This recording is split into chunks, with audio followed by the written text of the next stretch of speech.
So we're going to look at financing programs, and this is to help bridge the gap, because a lot of business owners rightfully are commenting that how are they able to pay their employees when this 75% benefit is not available yet, and is the money is not flowing. So the financing programs hopefully will help bridge that gap. And the really great news is one of the programs, the Canada Emergency Benefit Act account, or Seba for short, is actually available today. So I did check that this morning. The applications are available online today. I checked a few of the major banks, and the applications are all available there.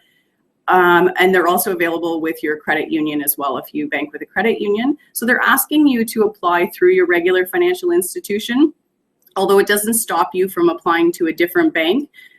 They just don't want you to apply, obviously, to more than one bank.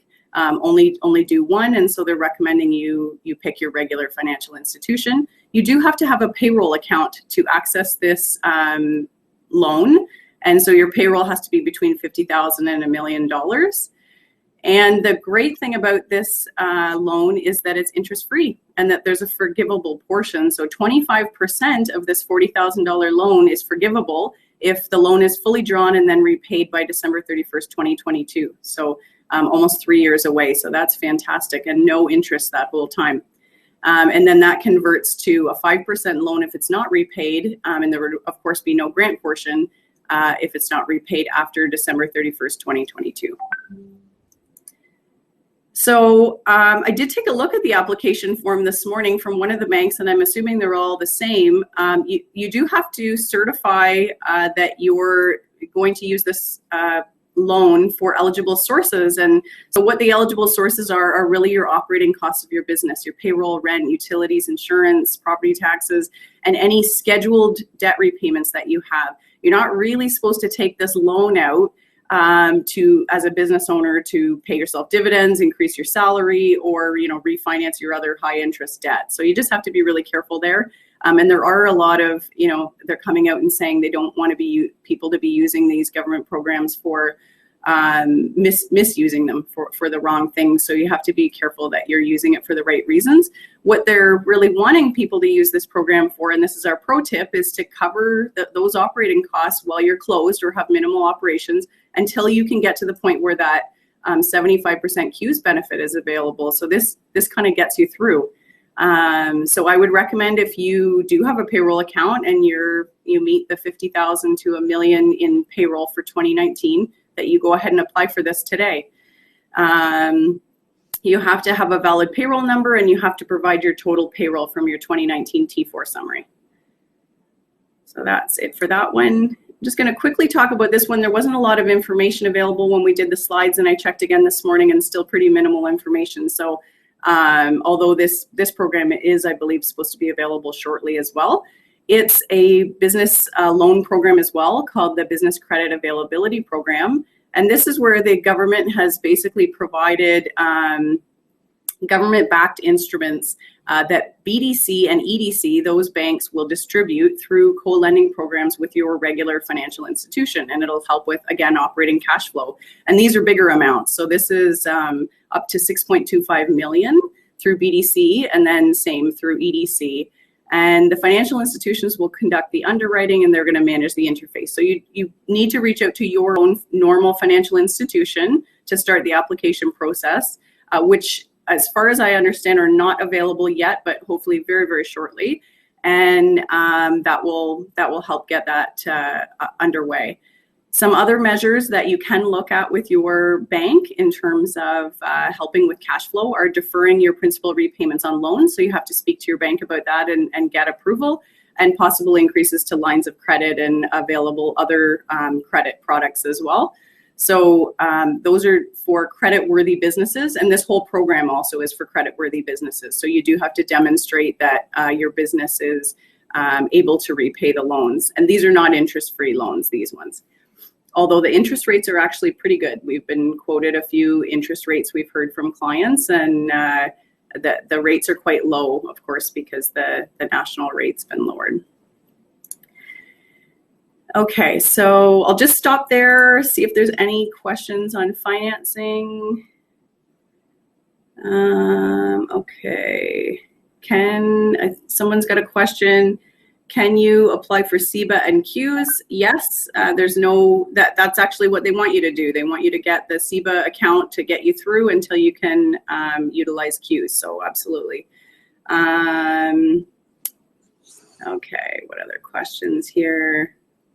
Over $1 million payroll, you were not applicable. That's right. Yeah, not for that Seba no interest loan. You would be applicable for the BCAP, Business Credit Availability Program, as long as you're a credit-worthy business. So you'd have to reach out to your bank about that. Okay, so just looking for financing questions specifically. A lot of them are about the over $1 million payroll, so I think we've addressed that. What do you mean by fully drawn for that other loan? So what I mean by that is when you access that loan, it acts as like a revolving line of credit, so you just draw on it as you need it. In order to get the forgivable portion, you would have to have drawn all of it at some point over the period and then repaid it all at some point. So if you, let's say, apply for it, they give you access to this line of credit, but you never use it, then, at that point it wouldn't be drawn and you wouldn't be eligible for the forgivable portion. So hopefully that answers that question. And Jesse's answering some of these as well. What about for capital upgrades? So for Seba, I don't believe that would work based on what I'm seeing on the bank's application, but you could check with your financial institution. Probably more the BCAP program would be, you'd need to talk to your bank about that, or potentially other credit products that they have that would work for capital upgrades. What if you take dividends instead of payroll? So if it's just a single owner manager and they're taking dividends instead of payroll, then you would not be eligible for that Seba account loan, because you need to have a payroll account and it has to be a minimum $50,000. Okay, Jesse's answered a lot of these, so I'm just going to keep scrolling. Do you need to give receipts to show where the $40,000 has gone? I'm not sure on that one, so that would be a question for the bank. What I was seeing this morning on the application is that you just have to certify that you have to attest to the fact that that's what you're using it for. So I'm not sure how they're going to police that on the back end, but there's always a possibility that they could come in and audit, I assume. Okay. Someone's got a question saying, to understand the 75% benefit, if my employees work reduced hours, I can top up their wages to level their salaries to a normal level as long as my revenue is down 10% March and 30% after that. So no, it's 15% in March and 30% after. And after that, I can apply even if their actual salaries are not down 75. Yes, so that's actually what they want you to do. As long as your revenue is down, then the proper amounts, then you can apply for that benefit, and you can keep your employees at 100% if you're still able to pay them that. That would be ideal. Okay, to add to Christine's question, let's say we have money in our account, we could take the loan to use for operating costs instead of using cash. So, I mean, this is where you get kind of, it's a bit of a gray area. They're saying they have money in their account, they would get this loan and use it for operating costs. I think probably what they would say is if you don't need it, maybe don't apply for this yet. Certainly they're trying to help businesses that are, really struggling and perhaps are going to close their doors and perhaps declare bankruptcy.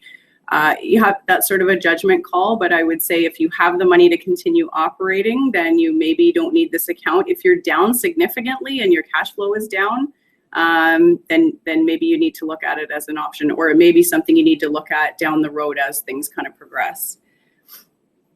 If my company is financially sound, or are there restrictions to applying to Seba? Not to my knowledge. I think if you're financially sound, you can apply for it. As long as you're using it for those purposes that they've requested. What are the chances that Qs will not get passed by the government? I think that's highly unlikely, but I think there may be some more changes by the time it is passed, because certainly the opposition is pressing pretty hard to make sure that all situations are covered, because like I mentioned earlier, people that are self-employed but have not taken any money from their business don't qualify for CERB.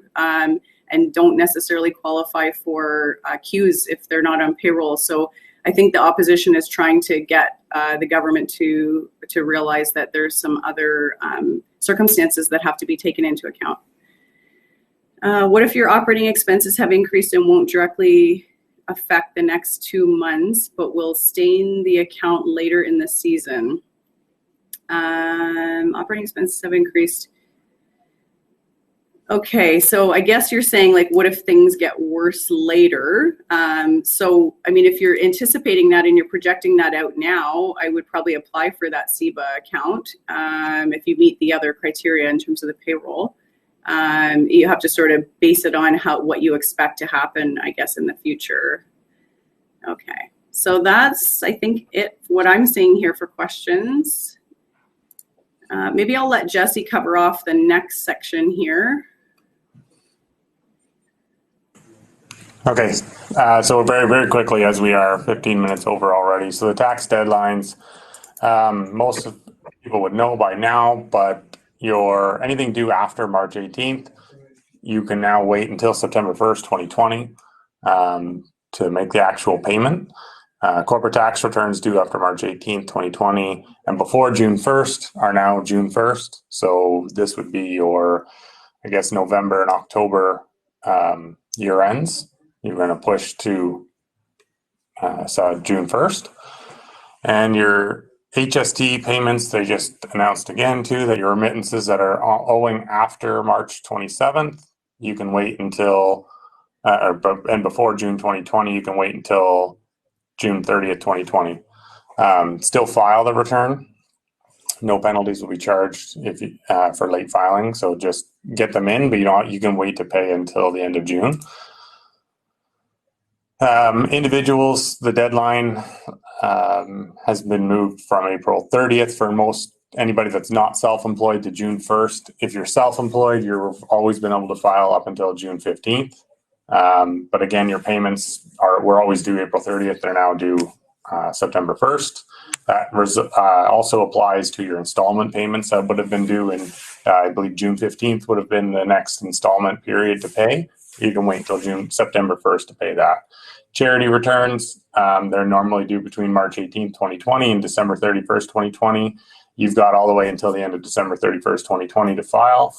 There's no deferral on payroll taxes, so it's important to take advantage of the wage subsidy program.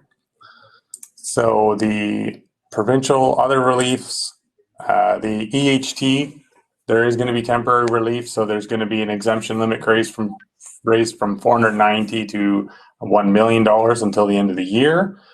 This we calculated approximately about $9,900 benefit for people available to do that. And penalties will not apply if missed remittances from April 1st to August. And the WSIB deferrals, again with no interest. Check with your municipality regarding property tax and business deferrals. So one kind of tax planning thing, and it comes back to reorgs and estate freezes. If you are in the middle of one or if you are contemplating one, chances are your value of your company may be at a low right now. So that might either be a good thing or a bad thing, depending on what you want from an estate freeze. Adding shareholders to the company, when you add family members, you're supposed to be transacting at fair market value. So if the value of your company is down, it might be a good time to do that. Or conversely, if it may not be a good time because you're not going to realize the full value of your company right now. Be careful realizing your capital losses, because you cannot sell something and then rebuy it just to trigger the loss right now to offset other income. So be careful with that.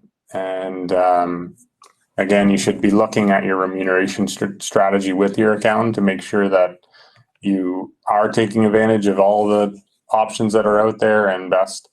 And then the prescribed rate loans. So they've announced that they're not going to change it for quarter 2 of the year, but they're expecting to decrease the prescribed rate for quarter 3. I don't know for sure that's going to happen, but if it does, this is for people who are trying to split income with their spouse, something you can talk to your accountant for. Prescribed rate loans will go down to likely 1% as of next quarter. We already went on the code. Then this is the link. If you go to our bakertilly.ca website or just Google Baker Tilly and COVID, you're going to find our landing page, which has a number of links, releases, and our document that Laura had referred to. It's a nice chart, kind of summarizes everything that we've talked about and the different plans. And again, it gets updated all the time. The other thing you can do is subscribe. So if you can go to one of their, for our office, it's Baker Tilly, Durham, Coburg, or the Kawarthas, and you can subscribe to our blast. So every time something changes, it comes out, we typically send out a blast to keep you up to date. And again, this is just a disclaimer, making sure everybody understands that everything's changing, everything's moving so quickly. We're trying to do our best we can, but be careful. Thank you. Yes, thank you so much, Jesse. Thank you, Laura. There is one question here I just want to just touch on because it is a good one. Can the accused be used to pay for contractors? Sorry, let's repeat that again. Can the accused be used to pay for subcontractors? No.